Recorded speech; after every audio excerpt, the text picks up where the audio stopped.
sebagai instrumen analisis politik. Mungkin istilah tipologi ini terdengar rumit, tapi sebenarnya konsep ini sering kita gunakan untuk memahami fenomena politik yang kompleks. Apa itu tipologi? Secara sederhana, tipologi adalah cara mengelompokkan suatu fenomena berdasarkan karakteristik tertentu. Dalam ilmu politik, tipologi digunakan untuk membantu peneliti atau masyarakat untuk memahami perbedaan, pola perilaku, maupun hubungan kekuasaan. Jadi, tipologi bukan hanya sekedar klasifikasi biasa, tetapi menjadi alat analisis untuk membaca realitas politik secara sistematis. Contohnya, kita membahas hubungan agama dan negara.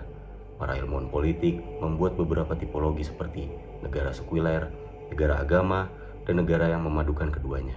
Dengan adanya tipologi, kita bisa membandingkan sistem politik antar negara dengan lebih mudah.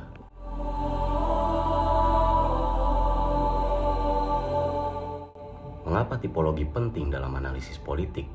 Dalam politik, realitas sosial seringkali sangat kompleks. Banyak fenomena yang sulit dipahami kalau hanya dilihat secara umum. Karena itu, tipologi membantu menyederhanakan kenyataan politik tanpa menghilangkan inti persoalannya. Misalnya, dalam politik identitas keagamaan, tidak semua penggunaan agama dalam politik itu memiliki bentuk yang sama.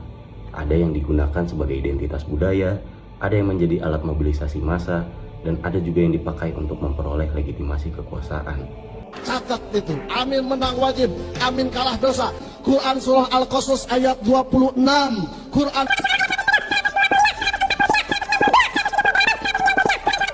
Dengan tipologi, kita dapat mengetahui siapa aktornya, bagaimana pola relasinya, serta apa dampaknya terhadap demokrasi dan masyarakat. Contoh nyata dapat kita lihat dalam politik di Indonesia. Pada masa pemilu, agama sering muncul dalam kampanye politik, tetapi bentuknya berbeda-beda. Ada politisi yang menggunakan simbol agama untuk membangun citra moral. Ada juga kelompok yang menggunakan identitas agama untuk membentuk solidaritas politik. Fenomena ini bisa dianalisis menggunakan tipologi politik identitas. Contoh lainnya adalah hubungan agama dan negara. Di berbagai negara, Indonesia menggunakan model yang mengakui agama tetapi bukan negara agama.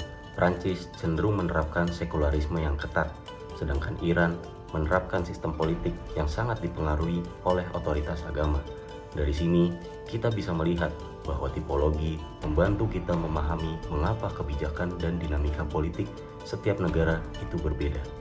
Tipologi ini sangat penting dalam analisis politik karena membantu kita berpikir lebih terstruktur dan kritis.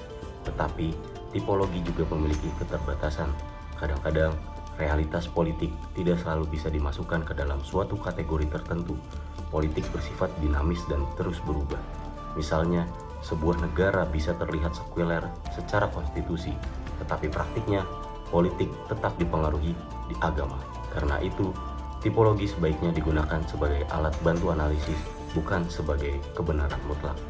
Dalam era media sosial sekarang, penggunaan tipologi juga penting untuk memahami bagaimana identitas agama dimobilisasi dalam ruang digital, terutama saat pemilu dan debat politik berlangsung.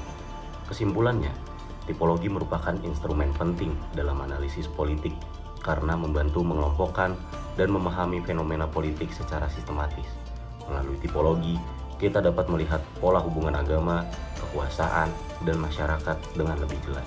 Namun, penggunaan tipologi tetap harus kritis karena realitas politik selalu berkembang dan tidak sepenuhnya bisa disederhanakan.